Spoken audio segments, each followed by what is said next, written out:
소비자 물가, 특히 근원 소비자 물가 내 상품 가격과 서비스 가격 둘로 나눠서 본다고 하면 2022년도 이후는 유가가 하락하면서 상품 가격 하락이 물가 하락을 좀 주도했던 데 요인이었고요. 지난해 그리고 올해 이후부터는 주거비를 중심으로 서비스 가격 하락하는 게 물가가 떨어지는데 주요 동인이라 보시면 됩니다. 여기 보시면 빨간색이 주거비거든요. 그러니까 네. 주거비는 지난해부터 사실 오름폭을 줄여나가고 있어요. 그러다 보니까 근원 소비자 물가 내 서비스 가격을 나타내는 그 파란색 부분을 보시면 동일하게 떨어지거든요. 그래서 올해는 물가가 떨어집니다, 여러분들. 전년과 비교를 해보면 올해 떨어지는 물가 속도는 완만해질 수 있기 때문에 이러한 미국의 물가 특성에 대해서 좀 정응을 해야 된다는 거를 알려주는 시그널로 좀 저는 해석을 하고 있는 상황입니다. 문남중 수석 연구위원을 모셔서 시장 전반적인 이야기를 또 들어보도록 하겠습니다. 위원님, 어서 오십시오. 네, 안녕하세요. 안녕하세요. 네, 오시느라 고생 많으셨어요. 네, 날씨가 오늘 상당히 좀 눈이 많이 옵니다. 시장 얘기를 좀 해보겠습니다. 시장 체크해 보시고 어떠셨어요? 엔비디아 실적 얘기부터 좀 해볼까요? 엔비디아요? 네, 상당히 잘 나왔죠. 네, 사실 이제 전반적인 올해 미국 실적을 놓고 본다고 하면 이런 IT, 커뮤니케이션, 그러니까 성장주에 속하는 섹터나 기업들의 실적이 잘 나오는 추세입니다. 그래서 네. 지난해 이제 S&P 500의 EPS 증가율이 0.62였는데 이게 올해 같은 경우에는 11.8. 근데 이제 이 이익 증가를 견인하는 주도 섹터가 지난해 올해 달라진 건 없어요. 그대로이기 때문에 엔비디아를 포함한 이제 기술주 실적들이 좀 예상보다는 잘 나오는 흐름들이 앞으로도 이어질 걸로 좀 보고 있고요. 결국 엔비디아 주가도 좋지만 이 사업 분야를 놓고 본다고 하면 유일하게 경쟁 업체가 워낙 후발 업체로서 뛰어들고 있는 상황이기 때문에 네. 기존의 선점 효과가 지속되는 그 영향을 놓고 본다고 하면 올해 전반적인 엔비디아 실적 역시 좀 긍정적으로 기대해 볼 만한 부분들은 있지 않나라는 게 이제 제가 가지고 있는 생각입니다. 네. 엔비디아 발표된 작년 4분기 매출이 221억 달러인데 이게 1년 전보다 3배가 증가한 거라고 지금 알려지고 있거든요. 정말 대단한 성장세라는 생각이 드는데요. 오늘 수석 연구위원님께서 말씀해 주신 전반적인 주제가 S&P 500 5천 시대 노크입니다. 일단 돌파는 했고요. 지금은 좀 밑에서 등락을 거듭하면서 움직이고 있는 며칠 상황인데 안착에 성공할 수 있을까? 이런 주제로 말씀해 주실 건가요?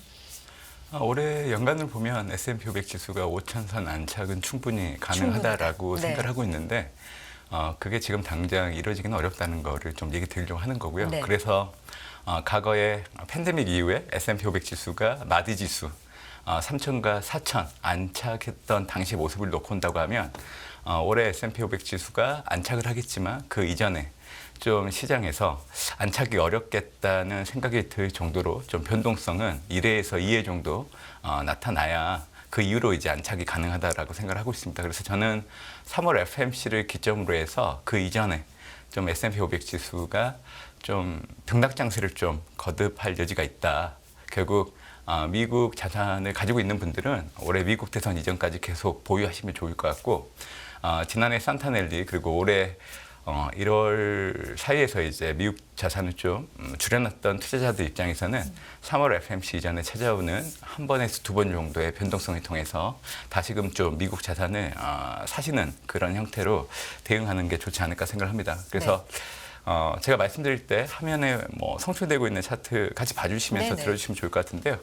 일단 2020년 5월 그리고 2021년 4월 마디 지수 3천과 4천 돌파 이후에 미국 증시 흐름을 좀 나타낸 차트입니다. 쉽게 마디 지수라는 게 어떤 의미일까요? 1,000, 2,000, 네. 3,000 0으로 끝나는 0으로 가격대이긴 끝나는, 네. 하는데 이게 심리적인 요인이 상당히 많이 영향을 끼치는 가격대라고 봅니다. 그래서 네. 보통 마디 지수에 안착한다는 것 자체가 항상 변동성을 좀 수반할 수 있는데 그 바탕을 놓고 온다고 하면 과연 그동안 경험하지 못했던 그 길을 가는 거기 때문에 어느 누구도 전망을 하지 못하는 상황이기 때문에 이제 이런 요인들을 가지고 좀 흔들릴 수 있는 거를 반영하는 가격대라고 보시면 될 것 같고요. 네.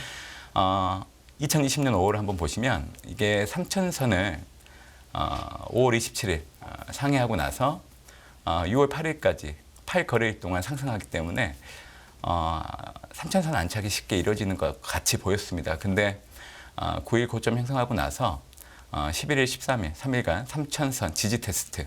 그러니까 지금 두 번째 가운데에 있는 동그라미 부분을 좀 보시면 되겠는데 이런 1차적인 하락을 좀 거치고 되고요. 그러고 나서 반등이 좀 일어나긴 하지만 이제 며칠 가지 못하고 다시금 3천선 지지 테스트 이어하는 모습들을 보이는 게 이제 3천선 마디지수 도전했을 때의 모습이고요. 두 번째는 이제 4천선 마디지수 도전이 있었던 2021년 4월을 보면 4월 첫 거래일부터 이제 4천선을 상회하기 시작을 했습니다. 네. 그리고 이때 당시는 25 거래일 동안 계속 올랐기 때문에 사실 4천선 안착이 좀 쉽게 이루어지는 흐름인 것 같았어요. 그럼에도 불구하고 이제 5월달 들어서 보시면 7일과 10일, 10일 약간 변동성이 찾아옵니다. 그 회색으로 표시된 건 빕스를 나타내는 거거든요. 그렇기 때문에 변동성이 커질 때마다 이 빕스 가격이 올라오는 모습들을 좀 확인할 수 있는 거죠. 3천과 4천 마디지수 도전할 때 차이점이라고 하면 3천 때는 마디지수를 위협할 정도로 변동성이 좀 큰 부분들이 특징이었는데 4천선 같은 경우에는 변동성이 찾아오긴 하지만 위협을 할 정도까지는 아니에요. 네. 그러니까 어떻게 보면 이제 팬데믹 이후에 이 길을 벗어나기 위해서 유동성을 많이 풀었는데 그 효과들이 반영되면서 이제 4천선 마디지수 도전할 때는 이것보다는 변동성을 좀 가지고 오는 형태로 왔다는 거죠. 그래서 저는 올해 같은 경우 5천선 마디지수 안착을 과거 두 개 사례와 비교를 해본다고 하면 저는 2021년 4월 정도를 동일하게 가지 않을까라고 생각을 하고 있기 때문에 3월 FMC 이전에 사실 큰 가격 조정은 오긴 어렵다. 결국 등락 장세를 통해서 변동성이 좀 커지는 한 번에서 두 번 정도 되는 그 구간에서 좀 미국 자산들을 다시 담는 형태로 가야 되지 않나라고 얘기를 드리고 있습니다. 네. 최근에 또 지난주에 CPI와 PPI를 확인을 하면서 인플레이션이 쉽게 잡히지 않는다. 이 부분에 대한 우려도 일각에 좀 있었는데 그 부분에 대해서도 좀 분석을 해주시기 바랍니다. 네.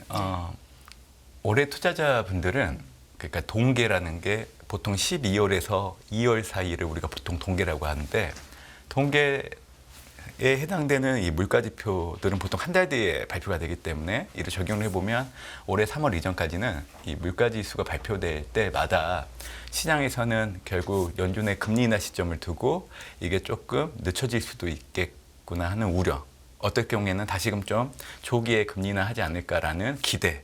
이게 좀 중첩될 수 있는 시기라고 봐요. 그래서 올해 3월 이전까지는 이 미국의 물가지표가 발표될 때마다 저는 이제 연준의 금리 인하 시점이 조금 미뤄질 수 있다는 데 더 영향을 줄 수 있다고 보거든요. 그래서 결국 어떻게 보면 금융시장에게 올해 같은 경우에는 전년과 비교했을 때 이 물가 둔화 속도가 좀 안만해질 수 있다는 거에 대해서 투자자 여러분들이 좀 인지를 해야 된다는 부분들을 좀 확인해 주는 과정을 거쳐야 된다고 생각을 하기 때문에 물가지표 동계 때는 전월과 비교를 해보면 조금 올라가는 형태 아니면 예상치보다 좀 높게 나오는 그 결과가 나올 수밖에 없는 상황이기 때문에 그래서 이제 3월 FMC 이후가 되어야 이제 미국 증시가 좀 안정적으로 계속 올라갈 수 있다라고 얘기 드리는 거고요. 지금 화면에 있는 차트는 제가 항상 물가 관련해서 얘기할 때 보여드리는 거예요. 네. 그러니까 지금 보시면 유가 그리고 주거비를 각각 건색과 빨간색으로 표시를 했는데 네. 소비자 물가, 특히 근원 소비자 물가 내 상품 가격과 서비스 가격 둘로 나눠서 본다고 하면 2022년도 이후는 유가가 하락하면서 사실 근원 소비자 물가 내 상품 가격 하락이 물가 하락을 좀 주도했던 데 요인이었고요. 지난해 그리고 올해 이후부터는 주거비를 중심으로 서비스 가격 하락하는 게 물가가 떨어지는데 주요 동인이라 보시면 됩니다. 여기 보시면 빨간색이 주거비거든요. 그러니까 네. 주거비는 지난해부터 사실 오름폭을 줄여나가고 있어요. 그러다 보니까 근원 소비자 물가 내 서비스 가격을 나타내는 그 파란색 부분을 보시면 동일하게 떨어지거든요. 그래서 올해는 물가가 떨어집니다, 여러분들. 그래서 물가지표 발표될 때마다 약간 튀어갈 수 있는 부분들은 있지만 그거에 대해서 너무 연연하실 필요는 없다라고 생각을 하고 있고 강조해서 다시 한번 말씀드리면 동계 때 발표되는 물가지표를 통해서 시장에게 가이던스를 주는 겁니다. 전년과 비교를 해보면 올해 떨어지는 물가 속도는 완만해질 수 있기 때문에 이러한 미국의 물가 특성에 대해서 좀 적응을 해야 된다는 거를 올해 새해 들어서 발표되는 물가 지표를 통해서 좀 알려주는 시그널로 좀 저는 해석을 하고 있는 상황입니다. 네. 근데 위원님이 이제 쭉 말씀하시면서 전반적으로 3월 FOMC를 굉장히 중요한 어떤 기준으로 네. 보고 계신 것 같은데 그 이유를 짚고 또 설명 이어가 주시면 이해가 잘 될 것 같아요. 네. 아무래도 이제 금리 인하 시점을 결정하는데 가장 중요한 가이던스를 던져주는 게 3월 FOMC라고 생각을 해요.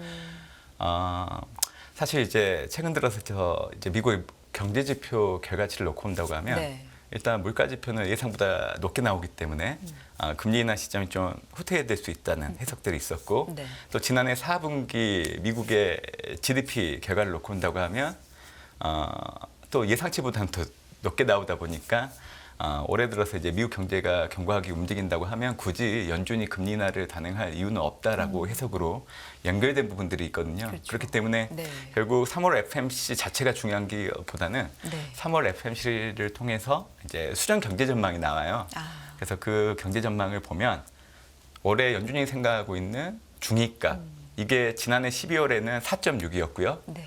레인지를 보면 이게 3.9에서 5.4였는데 만약에 중위값 이게 상향 조정되거나 레인지의 레벨이 상향 조정될 경우에는 올해 연준이 생각하고 있는 금리 인하 시점이 좀 후퇴될 수 있다는 거를 가이던스로 주는 겁니다. 그렇기 때문에 3월 FOMC가 상당히 중요하다라고 얘기 드리는 거고요. 만약 이렇게 된다고 하면 올해 연준이 생각하고 있는 금리 인하 횟수도 달라질 거예요. 네. 그리고 최종 정책 금리 자체도 달라질 거고요. 그래서 저는 연준의 통화정책 수순과 관련해서는 기존의 뷰, 그러니까 지난해 12월 달 발표된 수정 경제 전망 숫자에 의거해서 얘기를 드리고 있는데 만약에 3월 FOMC 때 중위값과 레인지가 바뀐다고 하면 그때 가서 이제 올해 연준의 금리 인하 시점, 횟수 그리고 최종 정책 금리 자체를 좀 변경을 할 생각은 있어요. 근데 만약에 숫자 조정이 없다라고 하면 네. 그것도 기존대로 유지를 하겠지만 제가 보기에는 숫자 조정을 좀 하지 않을까 생각을 해요.